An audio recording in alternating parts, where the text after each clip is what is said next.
Olá, Floripa, olá, Brasil, olá, mundo, eu estou aqui, André Patunas, este é o programa Vida Inteligente, trazendo hoje nosso amigo e irmão Jean Val Elan, Rogério de Almeida Freitas, para dirimir algumas dúvidas. Na verdade, são minhas dúvidas, que acredito que sejam dúvidas de vocês também, de uma série de questões inerentes à vida espiritual, né? Esse grande dilema para a maioria da humanidade, que é a vida espiritual. Nós conhecemos a vida física, pode ser o mundo de Maia, pode ser o que bem quiser, mas eu toco o meu computador, toco o meu copo de leite, toco o meu smartphone, toco a pessoa que eu amo, essas coisas, tudo, então é tátil. E nós vamos falar do que não é tátil para nós, por exemplo, né? Então, isso, apesar de você também certamente presenciado algumas coisas que a gente não sabe explicar, né? Então, vamos lá. Vou chamar ele aqui. E aí, Elan, como é que você está?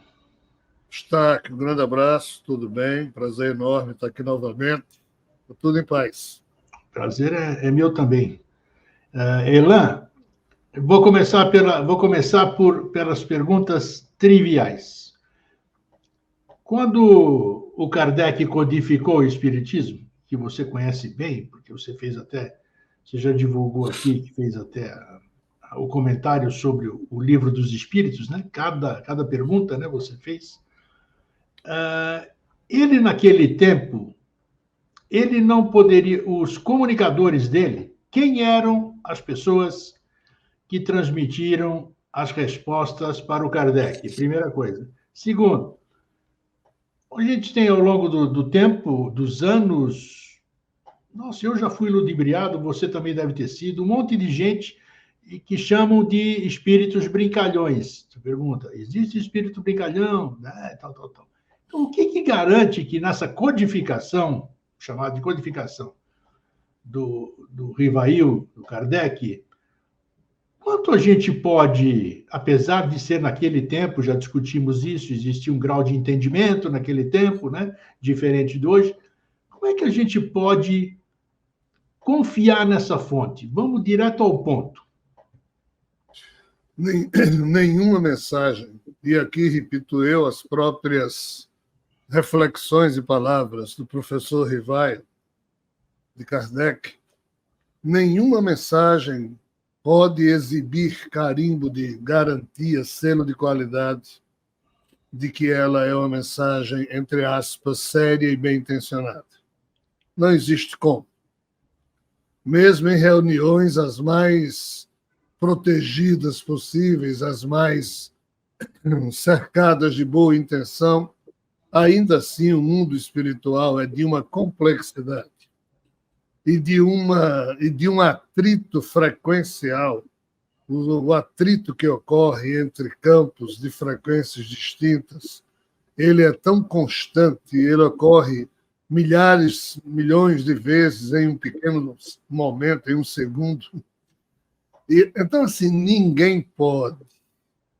O próprio Kardec teve a sensatez de ressaltar o que uma mensagem não vale por quem a assina, pelo médium que a recebe, por nada, a não ser pelo seu conteúdo.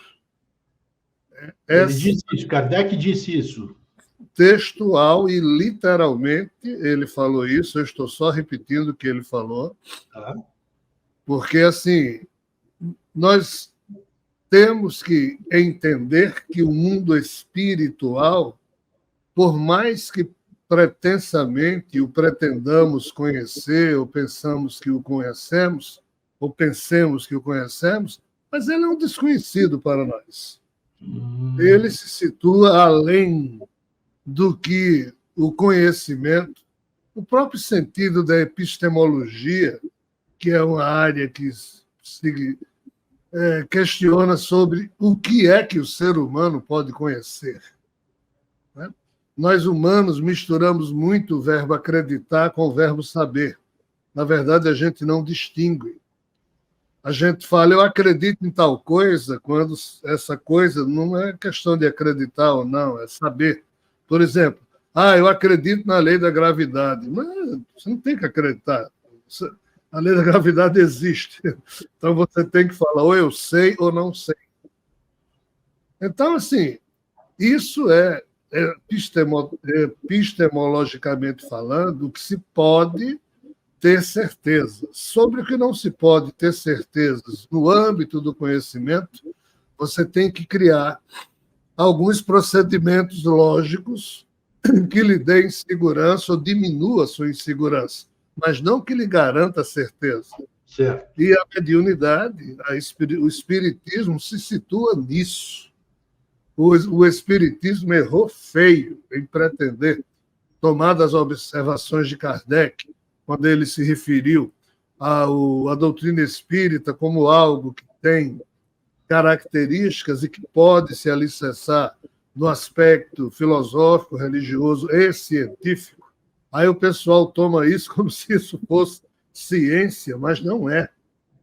É porque Kardec, ele, enquanto professor Rivaio, era um homem de ciência, pertencia à Sociedade Parisiense de Ciência, era um cara respeitado, com credibilidade, e estava agora tratando de um assunto que não tinha credibilidade nenhuma, porque está fora do campo do conhecimento humano.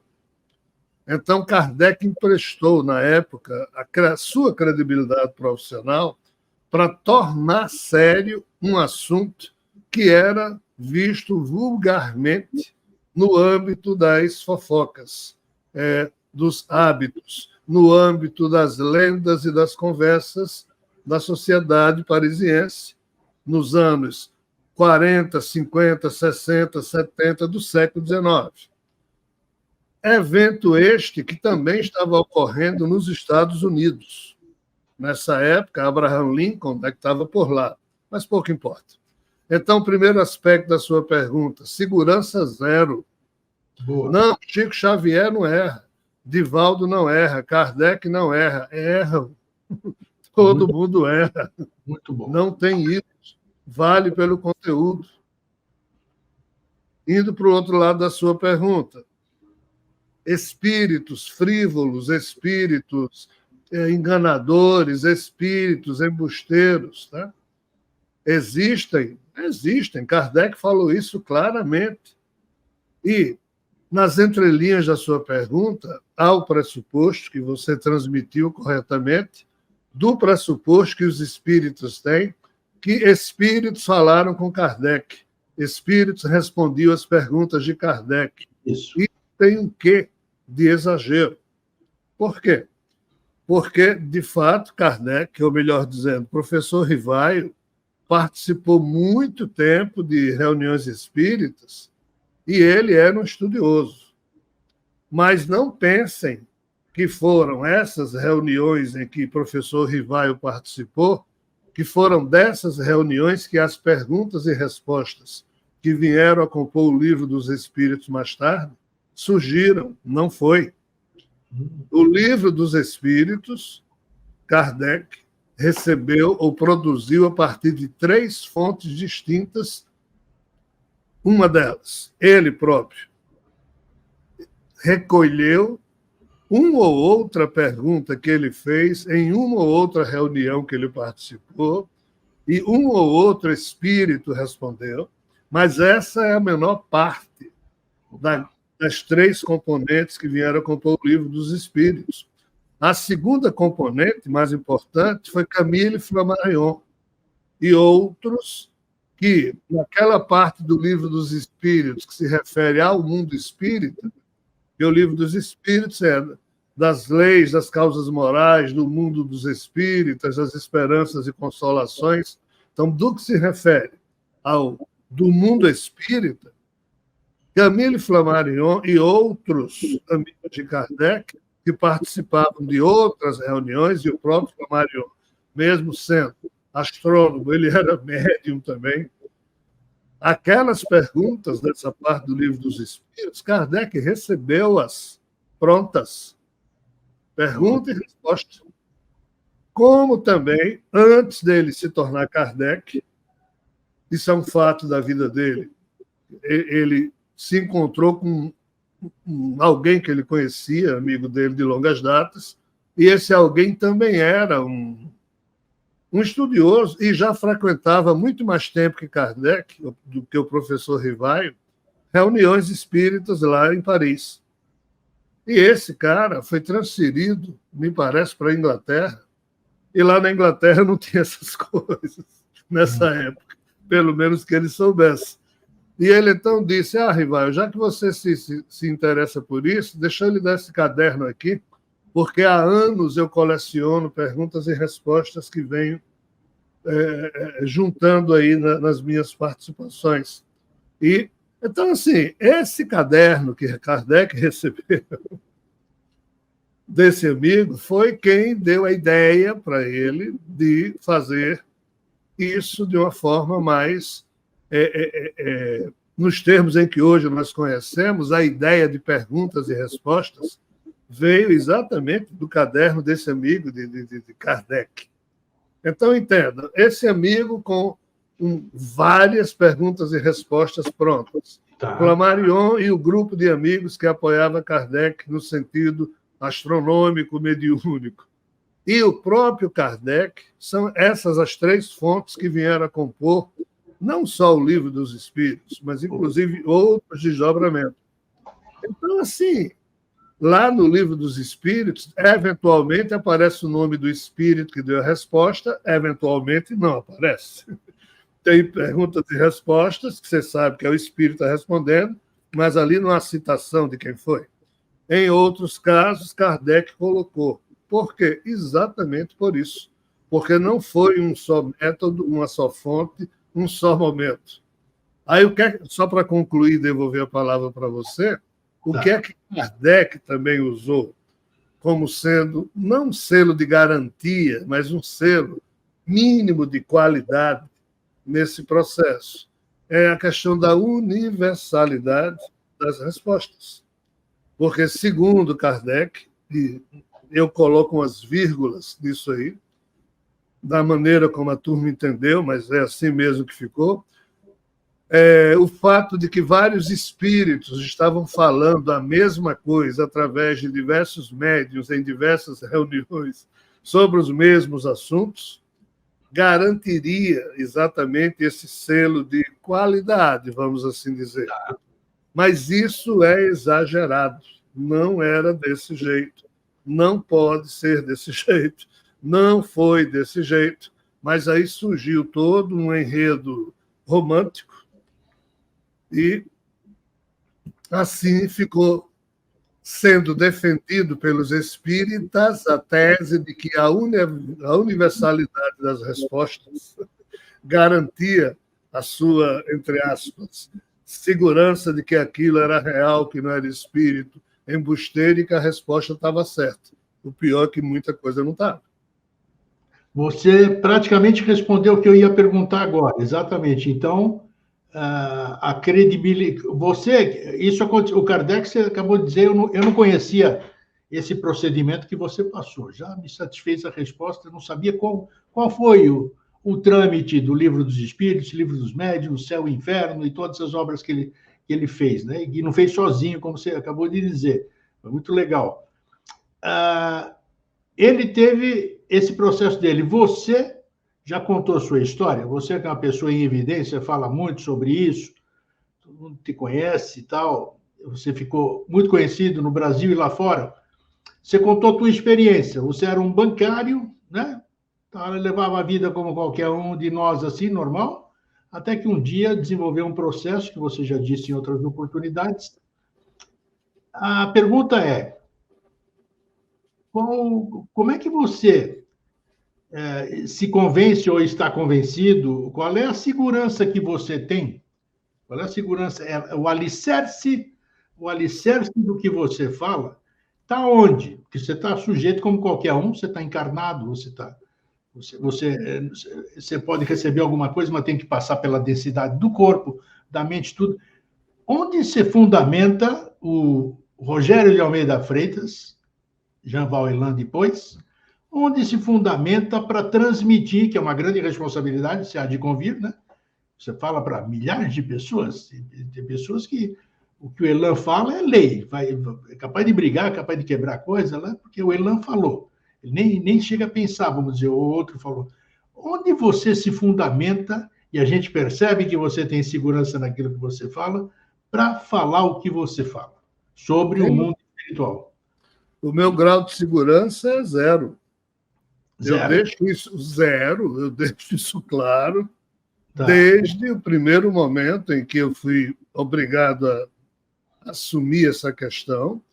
Por isso que nos livros que eu escrevo, nas palestras que eu faço, eu peço prudência da parte de quem me escuta, de quem me lê, exatamente porque eu não sei se eu estou compreendendo direito o que, entre aspas, me é demonstrado, e caso eu tenha compreendido, se na hora que eu vou expor, se eu não estou errando na exposição, seja oral ou escrita. É o mínimo de honestidade que eu tenho que ter em termos de princípio e propósito para, sendo um ser humano, tratar de assuntos tão complexos. Então, assim, se tem alguém que me escuta e toma como verdade e sai defendendo, esse alguém está profundamente equivocado. Não deveria fazer isso. Um monte de gente assim, Porque, assim, não é... Quem faz isso é religião. Você afirma uma coisa, a pessoa assume como verdade e acabou-se. Aí é absoluto. Nós não podemos dar por sabido que nós ainda precisamos descobrir, descortinar. Na hora que você toma algo como sabido, sem você saber que aquilo é real, o nome disso é transtorno cognitivo, é dissonância cognitiva. É você, entre aspas, assumir uma verdade em relação a um assunto que você não conhece. Então, nós não podemos colecionar verdades ou pontificar sobre verdades nesses temas.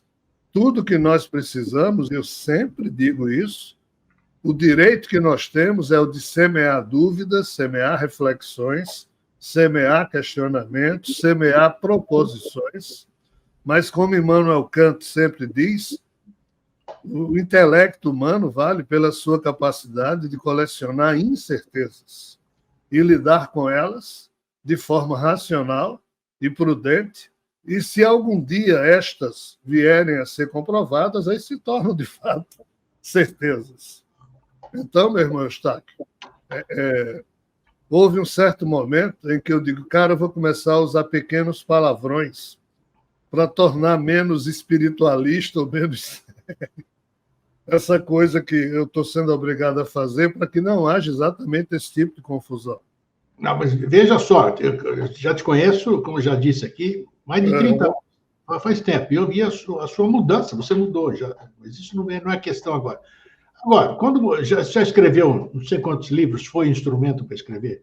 Não sei quantos livros, 80 já? Não sei, não importa. Você, independentemente da forma que você recebe essa informação, ou acessa, vamos dar um tempo qualquer, existem, dentro do que a gente conhece ou ouviu falar, né? Tem gente que canaliza, tem gente que psicografa, tem gente que se conecta com sei lá o quê e simplesmente transmite. Agora, você passa isso... Você passa isso de imediato? Não. Quando você recebe, antes você vai estar escrevendo um livro, você está escrevendo esse livro na conexão ou você já tem essa informação que lhe foi passada e você... Por que eu pergunto isso? Porque você teve tempo de raciocinar. Quando eu me coloco à disposição, me desligo aqui para abrir o canal, não posso pensar em nada, porque senão, já viu, né? Eu vou interferir. Então, o que está lá, está lá. Eu sou um instrumento, está lá. Claro que vão dizer, eu escrevi, o Zé escreveu, o fulano escreveu. Você tem tempo de raciocinar ou quando você passa a informação, você passa o que vem? Como é que você faz esse filtro que nós falamos agora há pouco? São estágios ao longo da vida. No início, quando eu me percebi envolvido pelos espíritos, entre os meus 27 e provavelmente 35, 36 anos, eu pratiquei a ingenuidade mediúnica que eu julguei ser necessária diante do carinho com que os amigos espirituais começaram a me tratar, até para me envolver.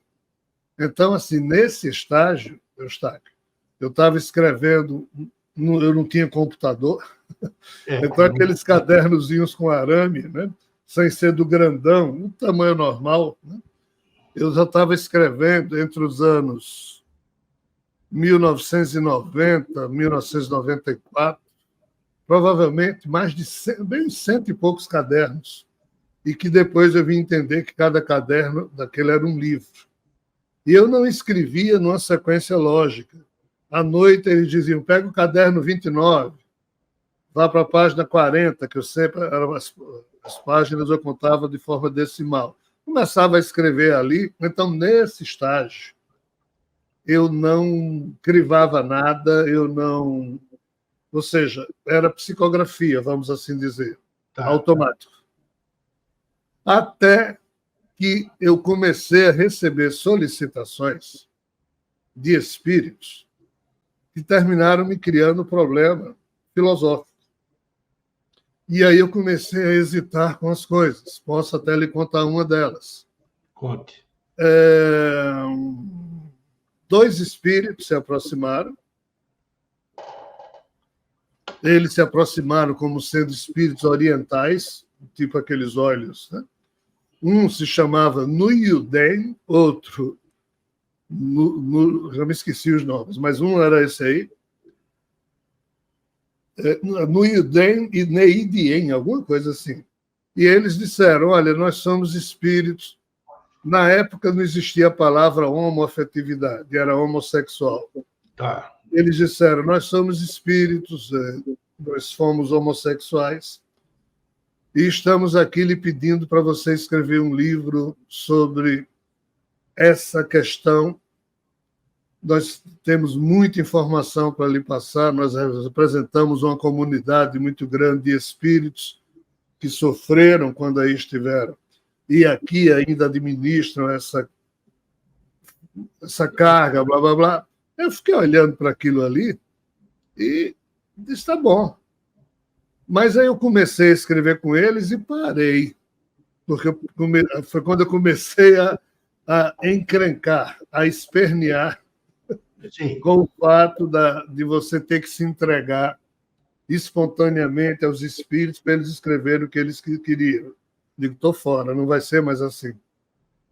Por quê? Devido a uma questão filosófica. Para você ter noção, isso foi em 1994. Esses espíritos me apareceram uma ou outra vez ao longo dos anos e eu não retomei mais isso aí. Simplesmente não retomei mais esse livro. Anotava uma ou outra coisa.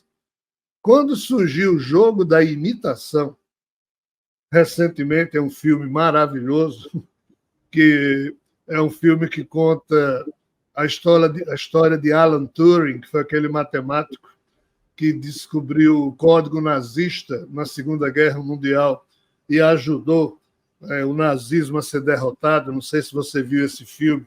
É o Jogo da Imitação, é muito bom. Eu não me lembro o ano em que isso surgiu, mas vamos supor que esse filme tenha acontecido em 2012, 2013, sei lá quando. Eu sei que eu fui ao cinema e vi o filme. E eu vi o filme 2 vezes, porque eu peguei no sono numa primeira vez, que eu estava tão cansado. Aí, na segunda vez, era só eu, uma outra pessoa lá e o cinema todo. Eram poucas pessoas. E eu vi do meu lado um tal espírito Nuyuden, que desde 1994 eu conhecia. Eu suponho que isso era 2012, 2013. Foi o ano que o Jogo da Imitação surgiu. E conta o final do filme, é muito doloroso, porque você vê um herói, um gênio, que é Alan Turing, sendo obrigado pelo governo inglês a tomar injeções de castração, porque ele era homossexual e a legislação inglesa da época não permitia. Que chamam de castração química, essa castração química. Isso. Então, assim, eu fiquei vendo aquilo, né? Vendo o sofrimento, e o ator que estava fazendo Alan Turing, eu adoro o cara, é formidável, com o Bebeck.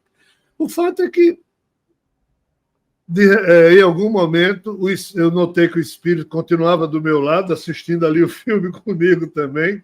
Aí ele disse, meu espírito foi Alan Turing. Aí eu fiquei impactado. Aí ele disse, pois é, a gente está lhe enchendo o saco dele desde os anos 90. Mas veja como a gente sofre. Aí, assim, eu comecei a escrever o livro Homoafetividade, o Segredo Perdido do Éden. Nós já fizemos um programa sobre isso. Exatamente devido ao pedido desse pessoal, desses meus irmãos e irmãs que sofrem com essas questões ao longo das épocas. E foi quando eu interferi loucamente no assunto. Então, assim, houve um outro estágio. Aí você foi coautor, digamos assim? Ou não? Eu fui coautor. Quando eu trombei com Javé, aí eu passei a ser autor, porque eu disse, quer saber? Eu não confio mais em coisa alguma. Tá? Os espíritos digam o que quiserem, esses seres digam o que quiserem, como eu sou obrigado a escutar, eu não, mas assim, serei eu a fazer certo ou errado, já que eles querem que eu divulgue, que eu fale, eu faço, mas do meu jeito. Então, teve esse terceiro estágio, em que eu realmente, sozinho, comecei a atuar como uma espécie de um comentarista. Tá, mas aí qual era? Você chegou no ponto ótimo, está indo muito bem aqui. E aí? Você ainda se permitia ouvir e tomava decisão? Porque a mediunidade ela não é educada. Mesmo a mais santificante, assim chamada por figuras como Chico, mas o espírito não chega e bate assim, posso entrar? Não, eles já chegam. E eu acho isso de uma indelicadeza fantástica. Eu acho que é falta de educação dos espíritos, eu brigo com eles, com o meu próprio espírito, de que está faltando classe e dignidade da parte de vocês. Né? Porque, assim, eles se acham os donos da gente e não têm um mínimo de prudência, blá, blá, blá. Então, assim, eu comecei a ser um médium totalmente fora da caixinha, no sentido de dizer, é do meu jeito. Vocês, como vocês invadem, falam o que querem, mas, assim, qual o problema? Eu aprendi a ser dono do meu pensamento objetivo. No meio dessa confusão toda, eu criei o mental. Como é que você garante o teu pensamento? Essa que é a grande questão. Esse é o problema. Eu aprendi a não agir no primeiro impulso. Bom. O primeiro impulso que surge na mente do ser humano não é do ser humano, é das coisas que vêm. Essa que era a pergunta, exatamente. Espíritos, informações, campos mórficos, inconsciente coletivo, uma tal de internet, que um dia a gente vai entender, que é uma internet da mente humana, tudo isso acende o nosso cérebro e o da gente age. O fato do nosso cérebro ser acionado por todas essas questões, ninguém evita. Mas você pode evitar de agir no primeiro impulso. Então, o que é que eu aprendi? Aprendi com Ramana Maharishi e outros mestres da antiguidade que esse primeiro pacote de sensações que aparecem na mente do ser humano não é o eu dele. Muito o verdadeiro eu de um ser humano está situado além disso. Então, como é que você descobre isso? Não agindo no primeiro impulso, tendo um ritmo respiratório que mantenha você sentindo a sua sensação existencial de observar a sua própria mente, e o truque está nisso. E eu aprendi a fazer isso passei minha vida inteira me dedicando a fazer isso. Isso é o mental, é o yoga que eu criei para mim mesmo. E a partir de um certo ponto, o que vem lá de fora passa na sua mente, mas já não lhe movimenta, como é o meu caso. Entendi. Aí eu ajo, penso na hora em que eu mesmo uso o discurso interior, que é a minha capacidade de falar comigo mesmo, e é nesse ponto em que eu tenho livre-arbítrio. No primeiro movimento, se eu ajo como um piloto automático, aí eu não tenho livre-arbítrio. E os espíritos trabalham nessa faixa. Qualquer coisa que fale com você vai representar um primeiro impulso na sua mente. Então, você presta atenção, seleciona. Olha aí. Às vezes, você não sabe quem está dizendo, normalmente você não sabe, mas aí entra o velho conselho de Kardec, vale pelo conteúdo. Aí você tem que ter um código filosófico seu para distinguir o que é decente e indecente, o que é conveniente ou não. Agora, certo ou errado depende dos critérios de cada um. Então, é assim que eu ajo, Eustáquio. Legal, muito bom. Agora, vamos adiante assim. Como é que a gente interage? Era o título do programa que eu dei para hoje, assim. Os espíritos, nós falamos dos filósofos, dos comunicadores, desses que transmitem conhecimento para a humanidade. Agora, e os que vão para lá agora? Saiu daqui, desencarnou a pessoa, desencarnaram N pessoas, vão para algum lugar. Nós já falamos do edifício, você já falou do edifício, acho que ninguém esqueceu que assistiu. Muito legal, muito bem ilustrado isso. Agora, a pergunta é: os espíritos, tem a primeira questão, que deve ser uma resposta curta. Os espíritos dormem, espíritos comem. Né? Depois desse primeiro hiato, assim vamos dizer, que você é que nem eu dormir, né? Segundo me dizem aí, você deitou essa noite e você acorda no dia seguinte. Tem uma noite que você dorme e é o processo da morte, você acorda em outro plano. Como é que é essa passagem? Espírito sente fome, espírito tem vontade de dormir, espírito tem vergonha. Como é que é essa questão? Todo mundo tem um monte de dúvida, se fala um monte de coisa, Oilan. Isso aí até postei uma coisa ali que eu vou te contar. Eu falei, tem gente que fala tanta coisa aí que só pode ter problema mental, porque não existe o mínimo de bom senso naquilo que fala. Nós acabamos de falar há pouco, né? O discernimento de uma informação que vem. Me diz sobre essas questões aí que eu abordei. Pelo que eu imagino conhecer, posso estar enganado, mas depende da categoria do espírito. Veja só, Eustáquio, se você me pedisse para resumir qual a palavra, qual o conceito, qual a formulação, qual a elaboração no campo do conhecimento e da compreensão mais importante que nós devemos ter sobre a vida. Hoje, e desde há muitos anos, que eu penso ter absoluta certeza em algo que eu não devia ter certeza. Mas a resposta seria a sensação pessoal. Tá, claro. A sensação que cada um de nós sente define a maneira como o eu da gente, inclusive, entra na vida espiritual quando esse corpo morre. Os tibetanos ensinaram isso lá atrás, no Bar do Todol, no livro tibetano dos mortos. Então, a sensação do ser é quem define tudo. É quem dá a categorização de como esse espírito vai se sentir na espiritualidade. Se ele vai ter vontade de comer pudim, se ele vai querer tomar uma Coca-Cola, se ele vai querer fumar cigarro, se ele vai querer cheirar cocaína, se ele vai querer fazer sexo, se ele vai querer comer carne na espiritualidade, e nada disso aqui tem na espiritualidade.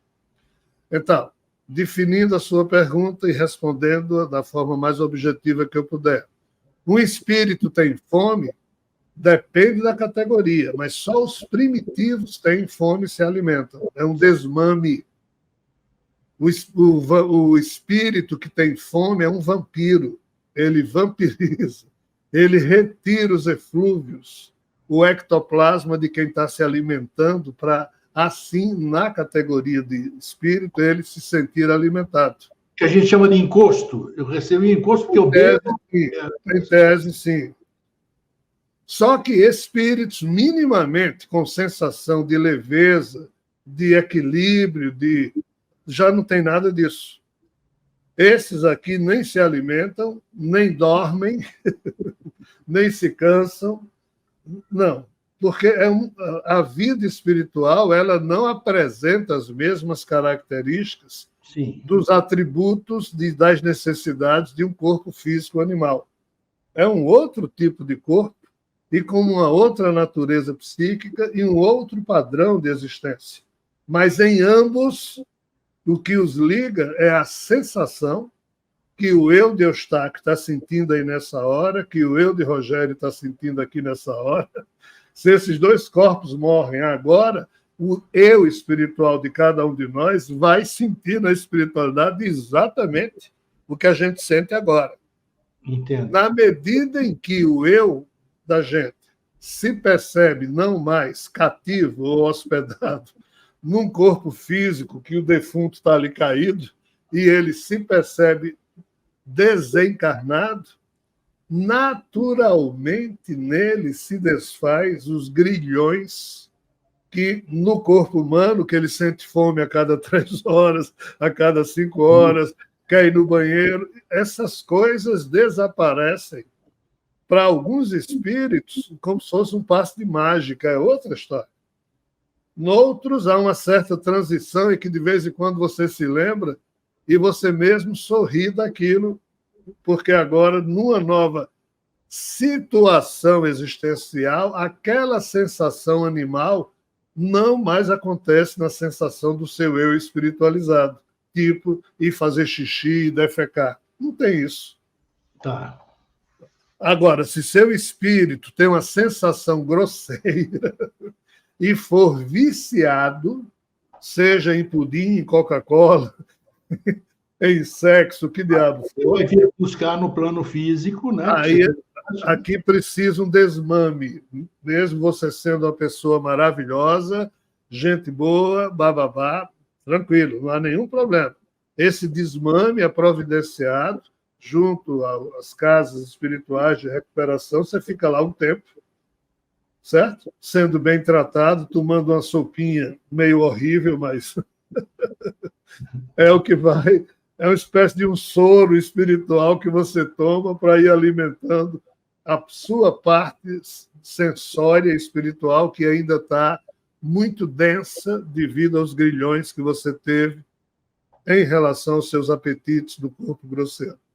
Tá. Continuando, mais outras 2 questões importantes. Muita gente que perde os seus entes, vamos dizer, né? E depois tem contato de uma certa forma, seja onírico, seja, não sei como é que o espírito se manifesta, como é que ele pode vir aqui, como é que não pode, ele vem ou não vem, como é que como é que ele vira, ele aproveita o ectoplasma de alguém para poder se ver alguma coisa. A questão é a seguinte: por que a maioria das pessoas que tiveram contato depois, seja por sonho, qualquer coisa assim, sempre disseram que o falecido aparece-lhes mais jovem? Tem fundamento isso? Primeira pergunta. Tem. Por quê? Tem. Quando o espírito ele está bem, ele adquire essa plenitude de se sentir perispiritualmente bem, e se o bem para o espírito, que quando esteve encarnado, ao longo da sua trajetória biológica, a melhor sensação daquela vida ocorreu aos 50 anos, aos 40, aos 60, aos 30 ou aos 80, o espírito aparece com a sensação psíquica correspondente à época em que ele melhor se sentiu na carne. Só que um espírito livre, ele pode ajustar da forma que quiser essa questão perispiritual e apresentar-se como ele quer. Quando ele vai se apresentar, né? Por exemplo, meu pai faleceu nessa vida, ele tinha 27 anos. Eu tinha 3 anos quando ele se foi, quando ele fez a passagem, né? Então, hoje, quando eu me encontro com meu pai, eu pareço o avô dele, porque meu pai continua perispiritual. É interessante isso aí. Quando ele tinha, porque na carne ele só ficou até os 27 anos e faleceu. O corpo dele morreu aos 27. Então, para ele, ele se apresenta quando está conversando comigo, ou dessa faixa, ou mais novo, não tem sentido ele aparecer para mim, né?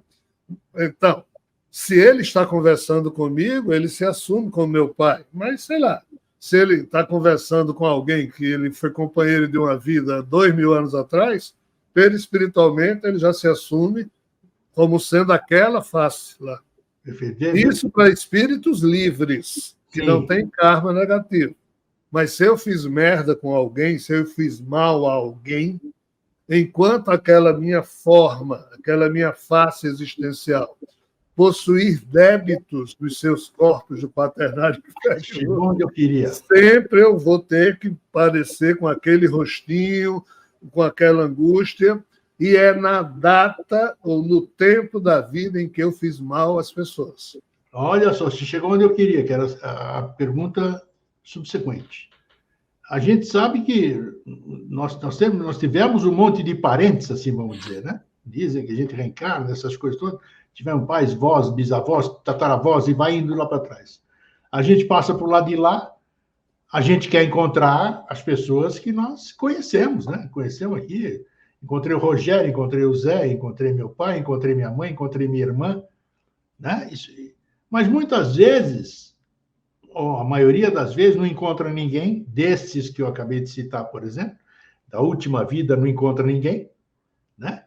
Outros que você encontra alguém da família, sua família tinha 10 pessoas, você vivia maravilhosamente com essas 10 pessoas, era uma família unida, tal, tal, tal. Só que quando você passa por lá de lá, você só tem contato com uma. Só uma está lá para te recepcionar e tudo. E o resto? Primeira pergunta. E o resto, onde é que está? Segundo, praticamente você deu a resposta anterior. Temos milhares, assim, vamos dizer, de parentes, né? De parentes que estão presos karmicamente com a gente. Como é que onde fica essa turma, rapaz? Isso que eu quero entender. Mesmo que seja na limitação, onde está essa turma? Os que me precederam. Tem gente que reencarnou, como é que eu vou reconhecer? Porque todo mundo fica ligado, não é isso? O que eu tenho de ligação vai continuar ad eternum ligado.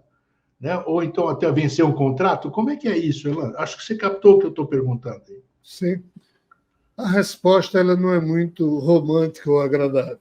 Vamos lá. O problema está no percentual muito baixo de eus humanos que deixam a vida humana bem. A maioria sai muito mal. Acredito. Mesmo tendo sido boas pessoas, mas morrem muito mal. E qual é o problema?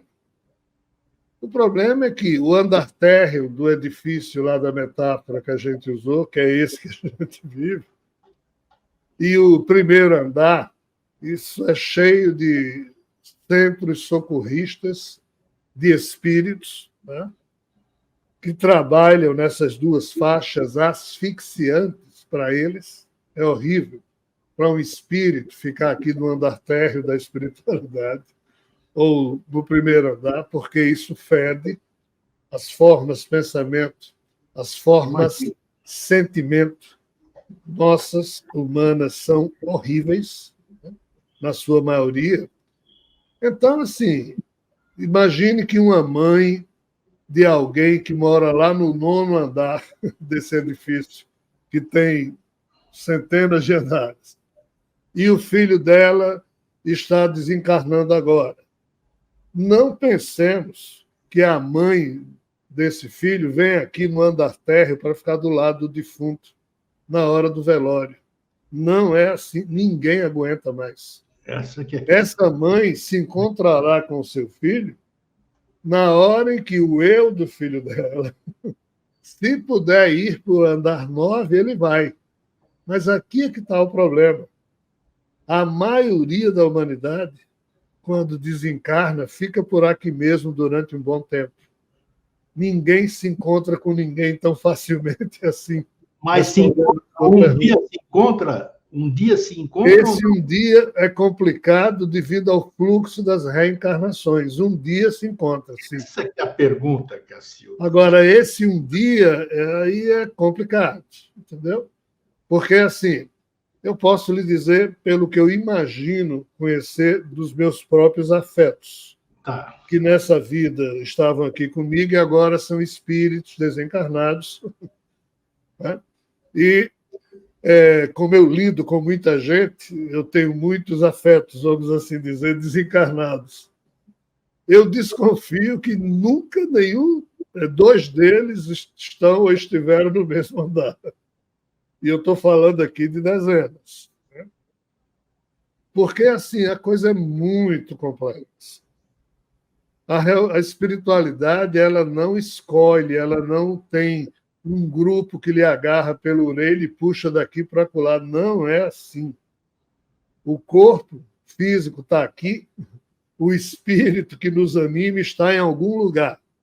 Quando esse corpo morre, o eu da gente, a sensação existencial, esse eu que a ciência hoje começa a chamar de conectoma, que é o resultado de todas as marcações sinápticas do nosso cérebro e do nosso genoma, vamos assim dizer, ou seja, o álbum memorial de figurinhas da nossa memória associada às nossas emoções, o eu da gente é escaneado pelo espírito que nos anima e a sensação que o nosso eu sente é de estar viajando daqui para onde o espírito está. Aí quando a gente diz, rapaz, eu acordei num lugar, é porque seu espírito já estava ali, entendeu? Apenas o seu eu passou a se hospedar, não mais nesse físico aqui, e sim no corpo espiritual. Isso é o natural. Mas qual é o problema? O outro aspecto do que a gente chama natural é que a maioria dos espíritos, infelizmente, está nos andares mais baixos e, pior, para baixo, tem o subsolo, que são os umbrais, que são... Então, tem afetos nossos que estão transitando entre regiões umbralinas e o andar térreo dessa história há séculos. Puxa vida. Você só se encontra com essas figuras aqui no mundo dos encarnados. Quando você desencarna, você vai para o andar 2 ou 3. Aí, cadê fulano? Rapaz, é melhor você não saber. Não, cadê fulano? Aí, um belo dia, depois de anos lá, você descobre que boa parte das pessoas que você ama está abaixo da sua situação. E tem uma pequena parte que está acima, mas que você não tem acesso. Aí, qual é o lado complicado disso? É que você fica com vontade de querer visitar os que estão abaixo de você. Digamos que você está no terceiro andar, aí você quer visitar quem está no segundo, no primeiro, nas estações socorristas, no térreo, porque no umbral você não visita ninguém, não tem como entrar. É complicado. Não pode ir lá. Quem não é de não pode ir lá. Ninguém suporta. Então, assim, aí os espíritos ficam lhe dizendo, rapaz, não vá não. Não, mas eu quero ir. Não vá não. Só que o próprio espírito desencarnado, se ele tem a possibilidade de visitar o andar 2, 1 e o térreo, em algum momento é o livre-arbítrio dele que decide, a turma aconselha, e ele vai. Só que ele vai visitar uma filha que ele teve, aí, de repente, descobre segredos daquela pessoa que em vida ele não tinha a menor noção. Ele descobre que a filha está sofrendo loucamente, aí ele entra em desequilíbrio. Aí ele já não volta para o terceiro andar. Ele vai ser mais um espírito já desencarnado a ser socorrido. E está assim desses casos. É mesmo? Quer dizer que eu posso mudar de vibração no mundo espiritual? Tem recaídas, sim.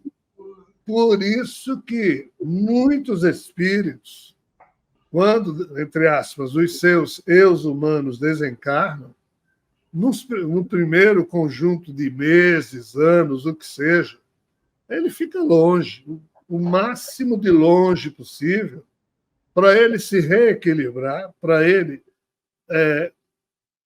produzir sensatez no seu lado emocional, amoroso. Por quê?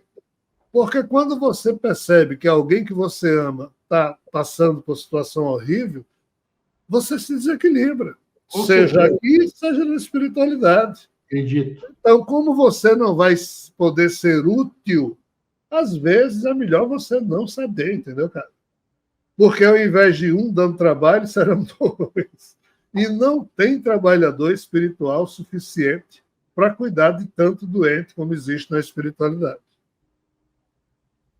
Em resumo, depende da vibração, da pulsação da sensação do espírito.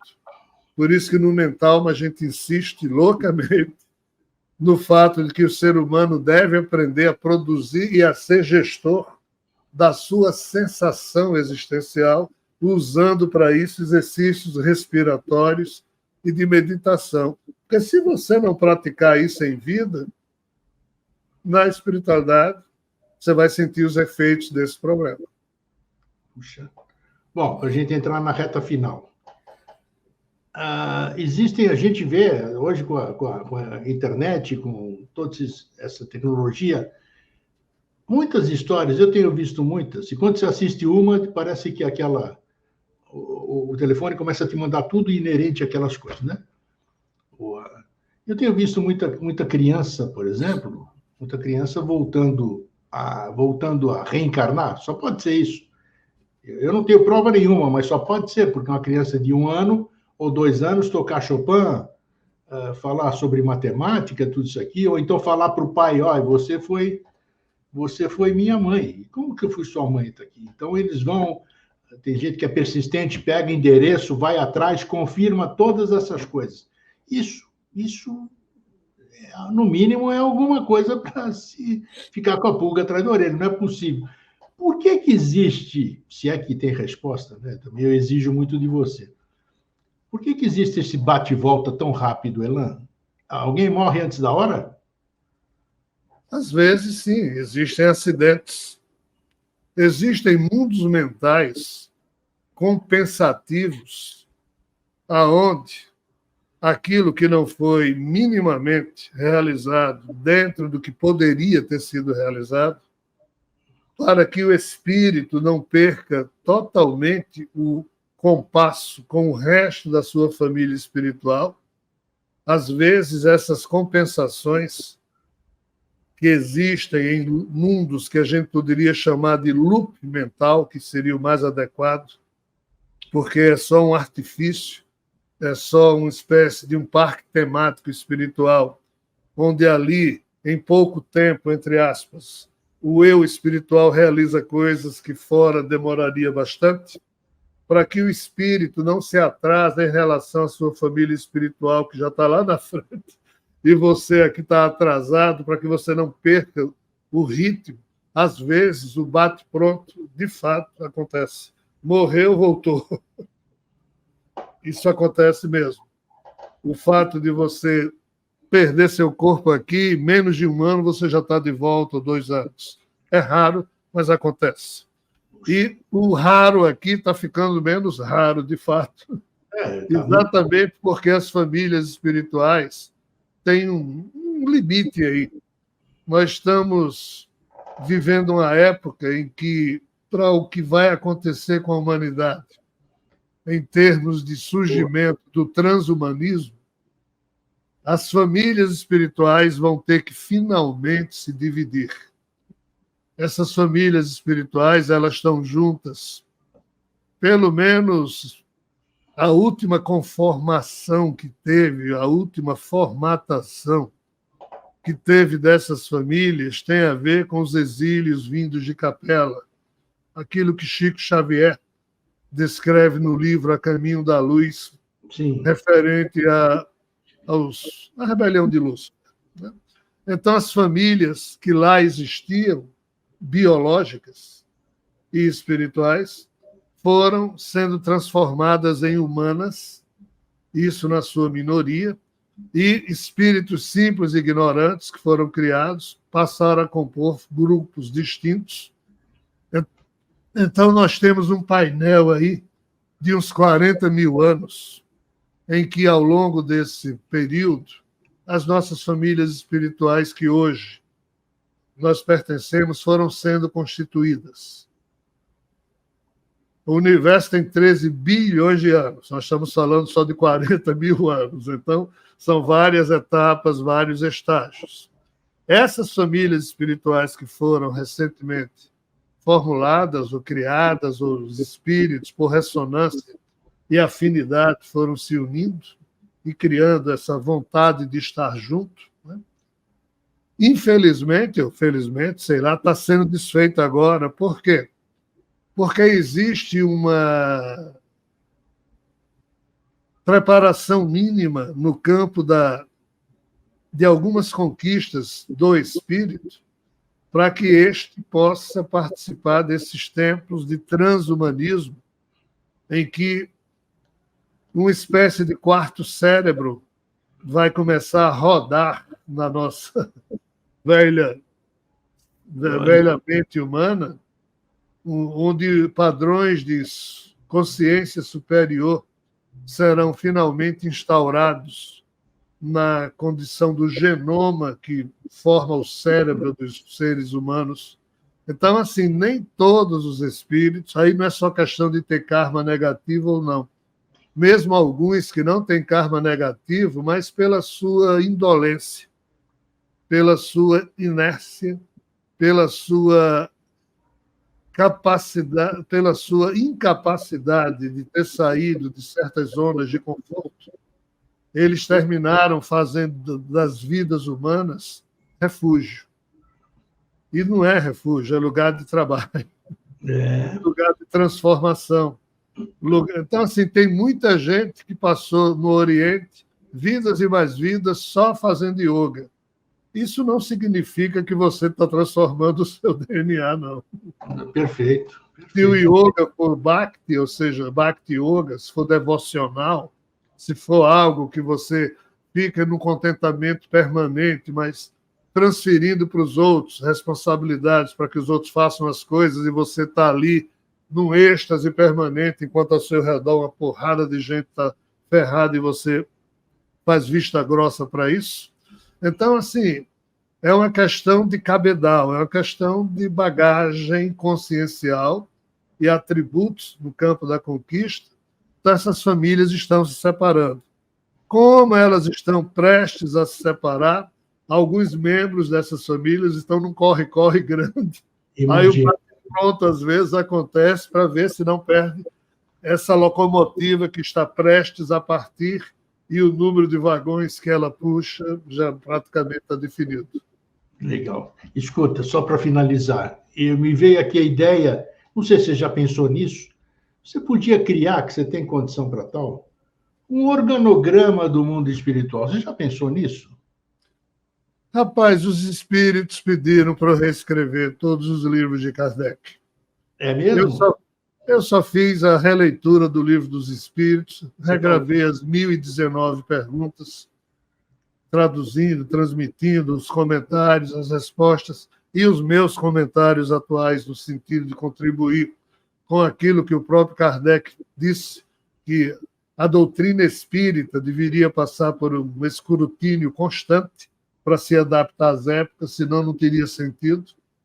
Então, assim, de fato, eles já se ofereceram para a gente seguir adiante numa espécie de desdobramento da revelação espiritual, mas em respeito ao nível em que o espiritismo se encontra, em respeito a que os vultos do espiritismo atualmente professam e propagam, eu preferi não fazer.